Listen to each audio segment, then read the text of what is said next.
Bem-vindos a mais uma porção da Bíblia. Hoje, dia 29. Lucas capítulo 21. Jesus estava no pátio do templo, olhando o que estava acontecendo, e viu os ricos pondo dinheiro na caixa das ofertas. Viu também uma viúva pobre que pôs ali 2 moedinhas de pouco valor. Então ele disse: Eu afirmo a vocês que esta viúva pobre deu mais do que todos, porque os outros deram do que estava sobrando. Porém ela, que é tão pobre, deu tudo o que tinha para viver. Algumas pessoas estavam falando de como o templo era enfeitado com bonitas pedras e com as coisas que tinham sido dadas como ofertas. Então Jesus disse: Chegará o dia em que tudo isso que vocês estão vendo será destruído e não ficará uma pedra em cima da outra. Aí eles perguntaram: Mestre, quando será isso? Que sinal haverá para mostrar quando é que isso vai acontecer?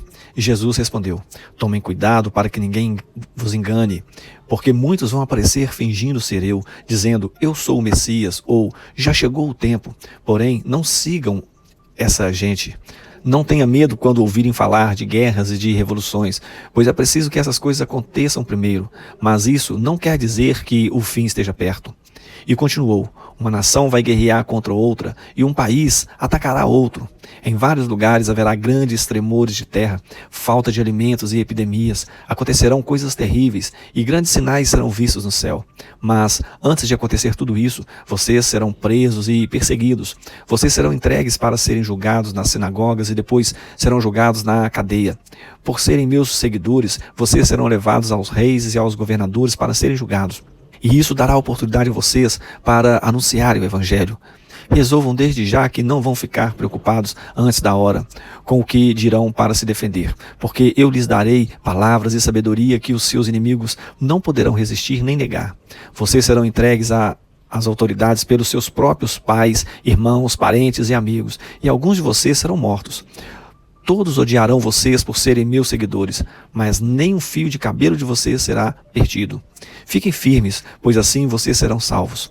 Jesus disse ainda: Quando vocês virem a cidade de Jerusalém cercada por exércitos, fiquem sabendo que logo ela será destruída.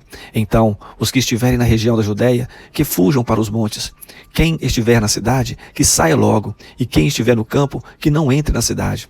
Porque aqueles dias serão os dias do castigo, e neles acontecerá tudo o que as Escrituras Sagradas dizem.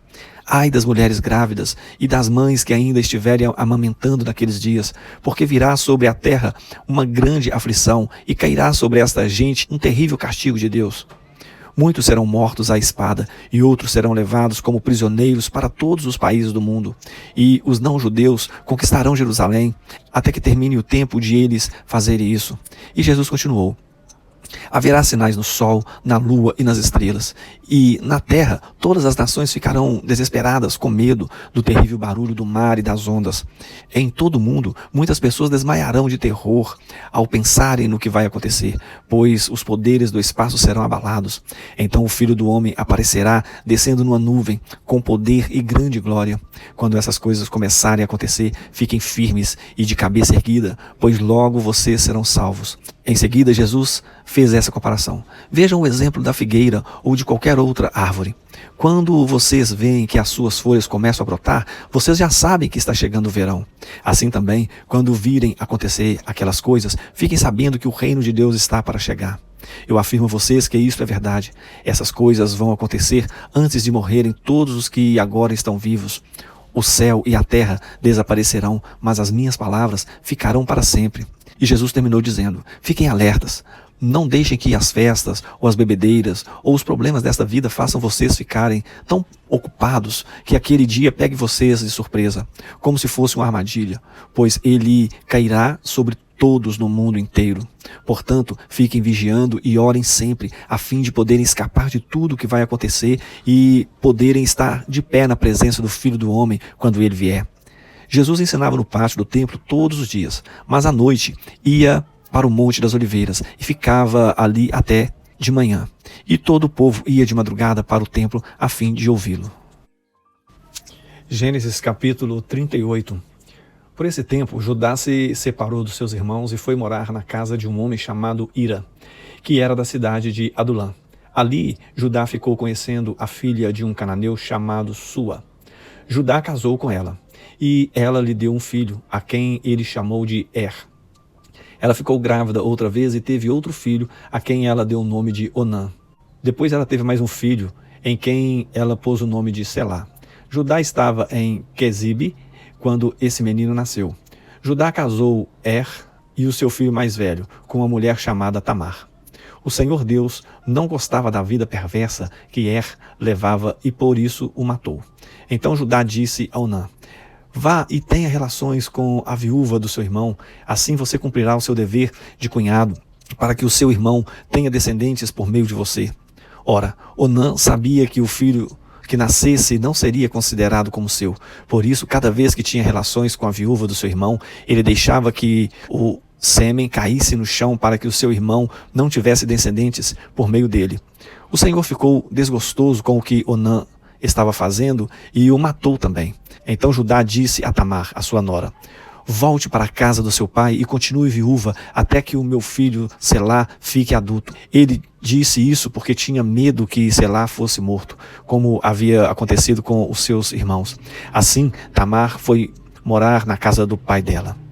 Passado algum tempo, a mulher de Judá morreu. Quando acabou o luto, Judá foi até a Timnate, onde estavam cortando a lã das suas ovelhas. E o seu amigo Irã, de Adulã, foi com ele. Alguém contou a Tamar que o seu sogro ia a Timnate a fim de cortar a lã das suas ovelhas. Então ela trocou de roupa, deixando de lado as suas roupas de viúva, cobriu o rosto com um véu e se disfarçou. Em seguida foi e se sentou perto da entrada da cidade de Enaim, que fica no caminho para Timnate. Ela fez isso porque sabia muito bem que Selá já era homem feito, mas Judá não havia mandado que ele casasse com ela. Quando Judá a viu, pensou que era uma prostituta, pois ela estava com o rosto coberto.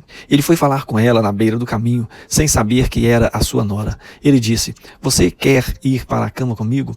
E ela perguntou: quanto é que você me paga? E ele respondeu: eu lhe mando um cabrito do meu rebanho. Está bem, disse ela, mas deixe alguma coisa comigo como garantia de que você vai mandar o cabrito. Judá perguntou: o que você quer que eu deixe? Ela respondeu: o seu sinete com o cordão e também o bastão que você tem na mão. Então Judá entregou os objetos. Ele teve relações com ela e ela ficou grávida. Tamar voltou para sua casa, tirou o véu e vestiu as suas roupas de viúva.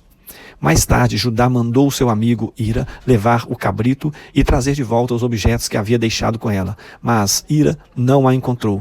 Ele perguntou aos homens de Enaim se sabia onde estava a prostituta que costumava ficar na beira da estrada. Aqui não esteve nenhuma prostituta, foi a resposta deles.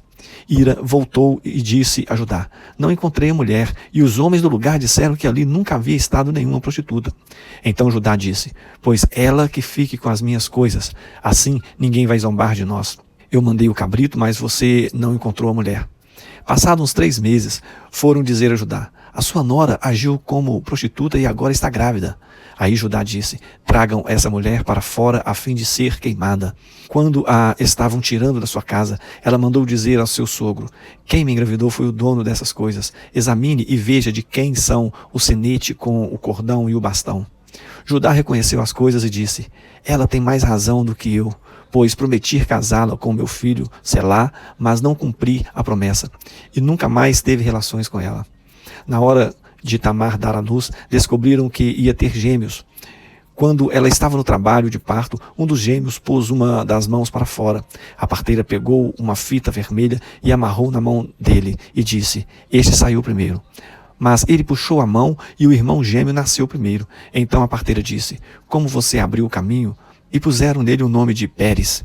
Depois nasceu o outro, o que estava com a fita vermelha amarrada na mão, e ele recebeu o nome de Zera. Salmos 29. Anjos, louvem a Deus, o Senhor, louvem a sua glória e o seu poder. Anuncie a glória de Deus, curvem-se diante do Senhor, o Santo Deus, quando ele aparecer. A voz do Senhor é ouvida sobre as águas, o glorioso Deus troveja, e sobre os mares se ouve a sua voz. A voz do Senhor é cheia de poder e majestade. A sua voz quebra as árvores de cedro, quebra até os cedros dos montes Líbanos. Os montes Líbanos ele faz saltar como bezerros, o monte Hermon ele faz pular como um boi novo. A voz do Senhor faz brilhar o relâmpago, a sua voz faz tremer o deserto. O Senhor faz tremer o deserto de Cádiz. A voz do Senhor sacode os carvalhos e arranca as folhas das árvores. Enquanto isso, no seu templo, todos gritam, glória a Deus. O Senhor Deus reina sobre as águas profundas. Como rei, ele governa para sempre. O Senhor dá força ao seu povo e o abençoa, dando-lhe tudo o que é bom.